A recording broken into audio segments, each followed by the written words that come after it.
Y yo soy el documentalista. Y esto es la verdadera historia de Judas Iscariote.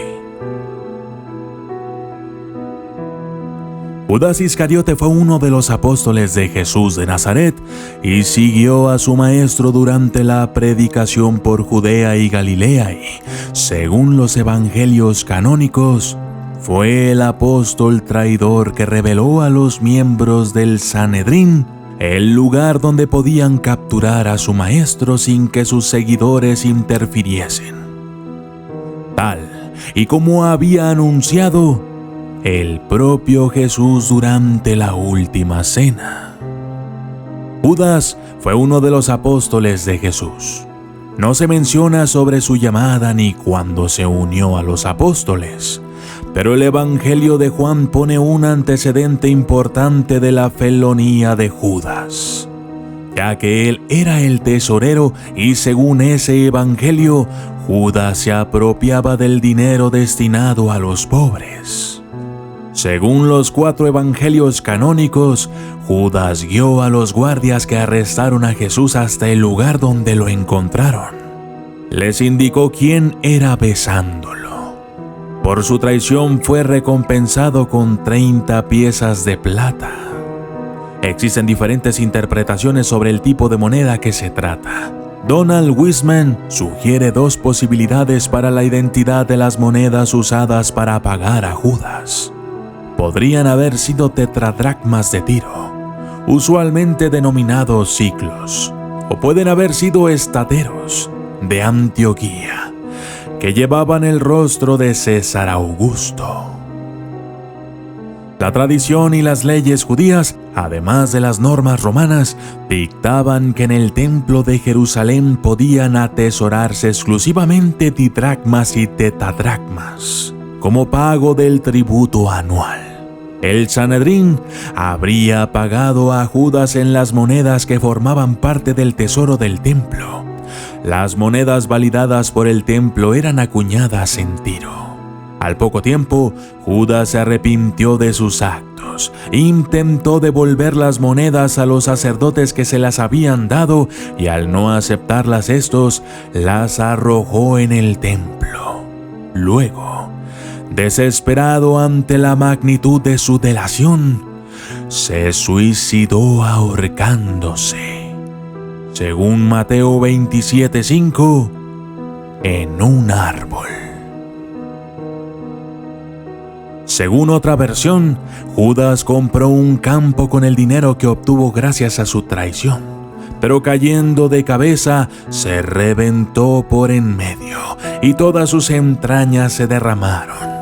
Hechos 1:18, por lo que aquel campo fue llamado en su lengua Aceldama, que quiere decir campo de sangre.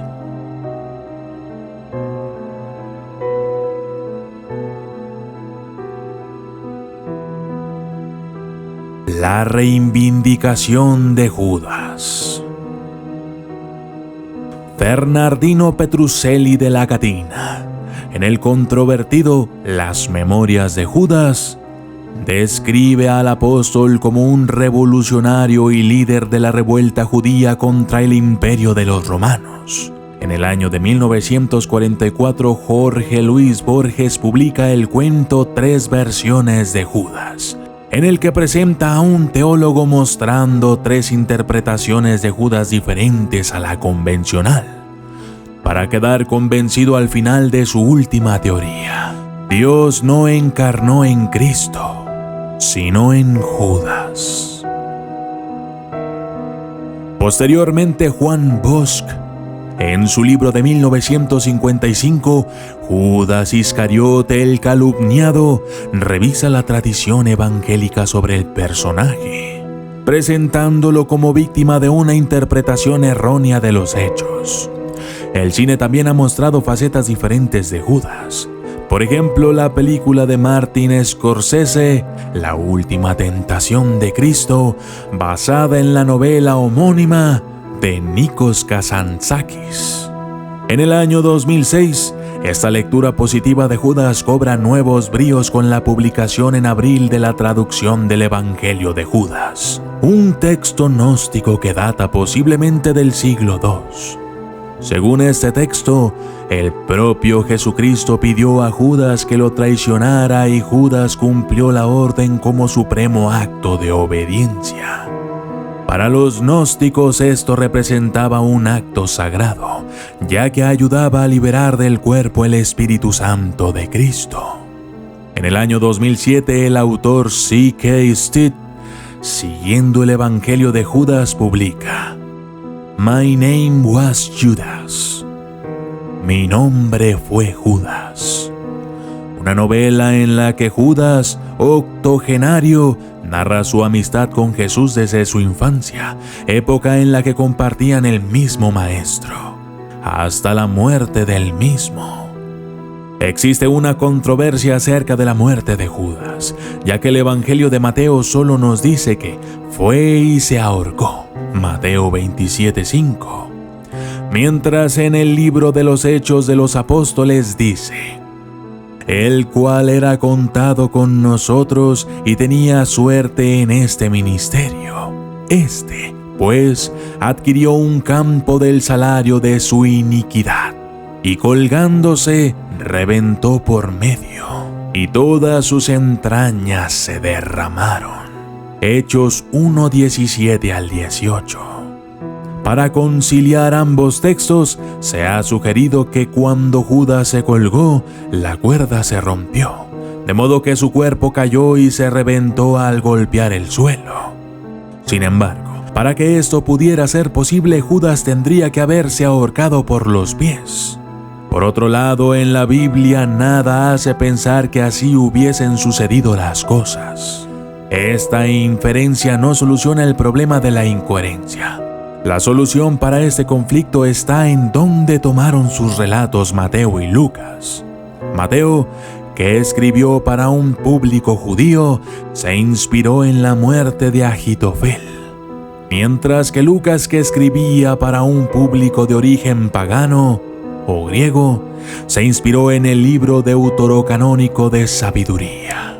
Se dice que Judas compró el campo porque los sacerdotes lo compraron con el dinero que pagaron a Judas por su traición y que éste, más tarde, les devolvió. De manera que era, en cierto modo, una adquisición del propio Judas. Al campo se le llamó campo de sangre, por dos razones, y cada evangelista da una de ellas.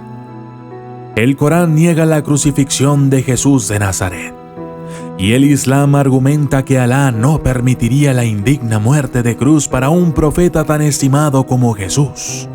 Por eso, los musulmanes afirman que los judíos crucificaron a alguien que se parecía a Jesús, que pudo haber sido Simón de Cirene o Judas Iscariote. La muerte de Judas, un hecho en apariencia único, ha dado lugar a un gran número de controversias e interpretaciones derivadas en su mayoría de las diferentes traducciones de los textos que la describen. El Evangelio de Judas. Se denomina Evangelio de Judas a un texto utilizado, según testimonios de los padres de la Iglesia, por la secta gnóstica de los cainitas. Fue compuesto durante el siglo II alrededor de los años 130 y 150 después de Cristo. Este evangelio se creía desaparecido, pero durante los años 1970 fue hallado en Egipto el códice Chacos copto del siglo IV, supuestamente traducción de un original griego del cual no se conserva ningún ejemplar, en el que aparece un texto que parece corresponder al Evangelio de Judas mencionado en la literatura cristiana primitiva. En el 2006, la organización National Geographic Society hizo público su trabajo de restauración y traducción del manuscrito. También en ese mismo año, la organización National Geographic Society elaboró un video documental titulado The Gospel of Judas, el Evangelio de Judas. En el texto se hace una valoración positiva de la figura del apóstol Judas Iscariote, que en los 4 evangelios canónicos es considerado como un traidor a Jesús. Según este evangelio gnóstico, Iscariote fue su discípulo favorito. Y si entregó a su maestro a las autoridades romanas fue en cumplimiento de un plan previsto por el propio Jesús. Es decir, Jesús le habría ordenado a Judas Iscariote que lo entregase. En el año 2007, tras revisar una transcripción del manuscrito, la biblista April D. DeConnick, profesora de la Universidad Rice en Estados Unidos, rechaza esa interpretación argumentando errores de traducción.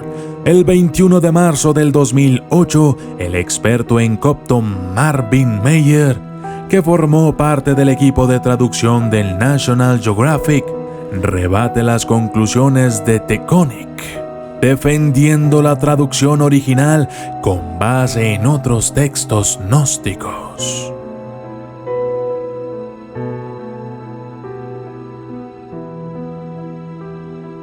El descubrimiento.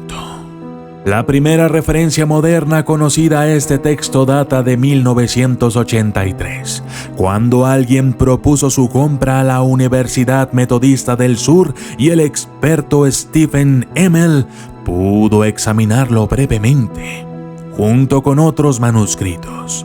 Según se cree, lo descubrieron en 1978 unos campesinos egipcios en la localidad de Menia, y fue sacado de Egipto de forma ilegal.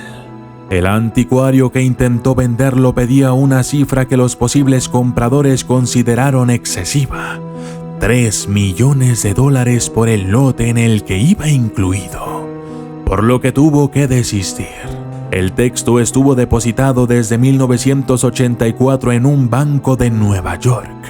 En el 2002 lo adquirió la Maecenas Foundation for Ancient Art, radicada en Basilea, una fundación privada de Suiza, dirigida por el abogado Mario Roberti.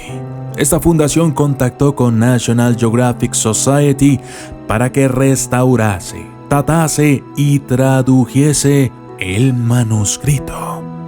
Según el vicepresidente de esta institución, Terry García, el códice estaba muy deteriorado y si no hubiesen actuado de inmediato, hubiera acabado convirtiéndose en polvo.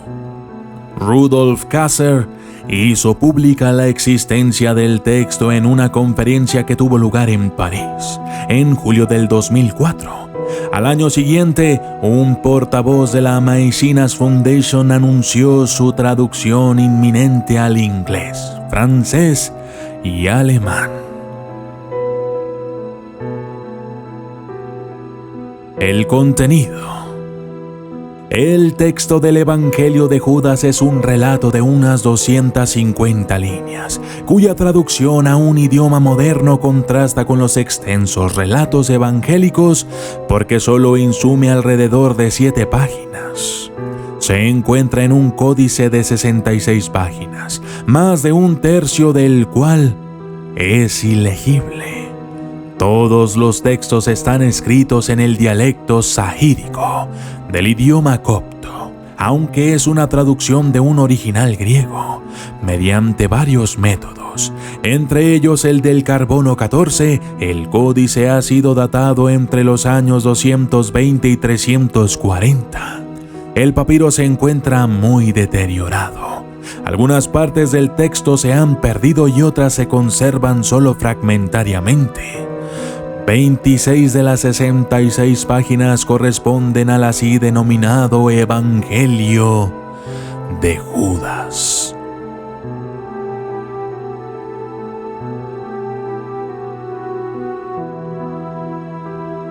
La parte que ha podido ser traducida comienza indicando que se trata de las revelaciones que Jesús hizo a Judas Iscariote en conversación privada, 3 días antes de la Pascua. Escrito en tercera persona, el texto es un diálogo entre Jesús y sus discípulos, especialmente Judas, que aparece como el discípulo favorito de Jesús. Según este evangelio, Judas entregó a su maestro a los romanos siguiendo las órdenes del propio Jesús, quien profetizó: «Tú serás el 13º y serás maldito por generaciones, y vendrás para reinar sobre ellos». Página 47 del manuscrito. El Jesús que se presenta en este evangelio es desenfadado, mientras que en los evangelios canónicos Jesús de Nazaret nunca es presentado riendo y menos con malicia. En el texto gnóstico, el personaje llamado Jesús se ríe con frecuencia de los malentendidos de los demás discípulos y su devoción, a la que pretende superficial. En particular, se ríe de modo sardónico, mofándose de la ignorancia ajena. Los apóstoles y discípulos se ponen furiosos al ver que este Jesús se burla de ellos. Todos, menos el otro protagonista denominado Judas, que responde al primero: «Yo tengo conocimiento de quién eres tú y de dónde vienes. Tú vienes del inmortal reino de Barbelo». En los antiguos textos gnósticos, Barbelo es la divina madre de todo y la prudente previsión o logos, que posee el uno infinito. Debido al conocimiento, gnosis del griego, de Judas, acerca de que Jesús viene desde el inmortal reino de Barbelo, a Judas se le promete una revelación referida a secretos que ninguna otra persona ha conocido nunca. La inversión de la relación tradicional entre Jesús y Judas que plantea el texto es que Jesús le está agradecido a Judas y lo elogia.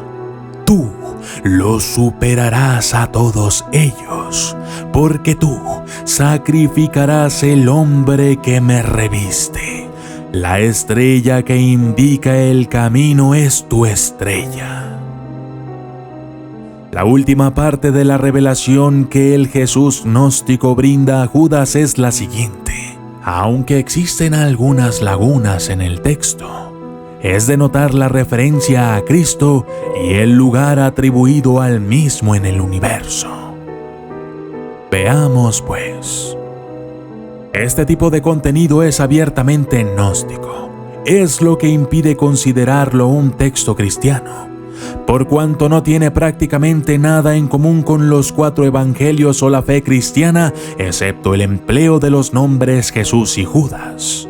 Al final, poco después de entrar en una nube luminosa, Judas recibió algún dinero y se lo entregó a ellos.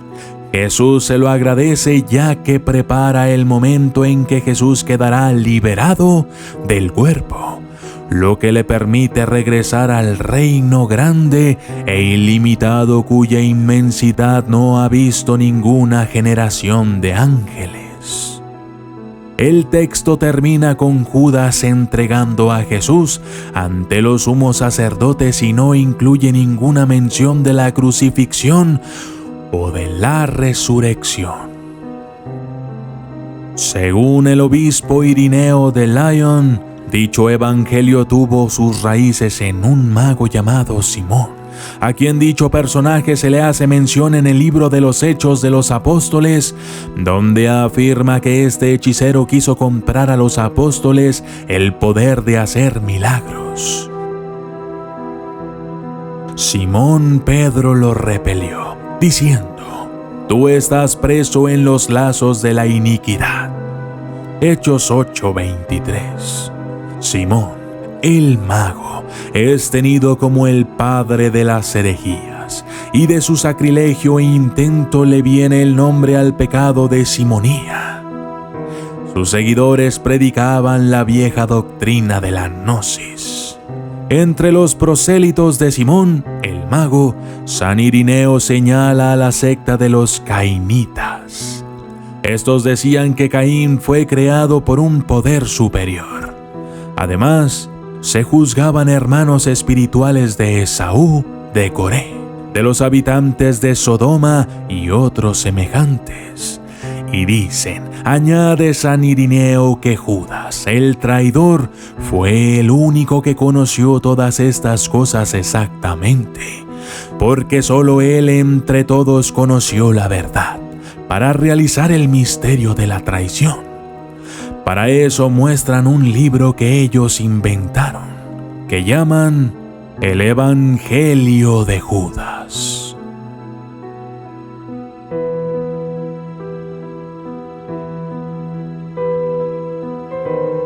Y yo soy el documentalista. Y esto fue la verdadera historia de Judas Iscariote.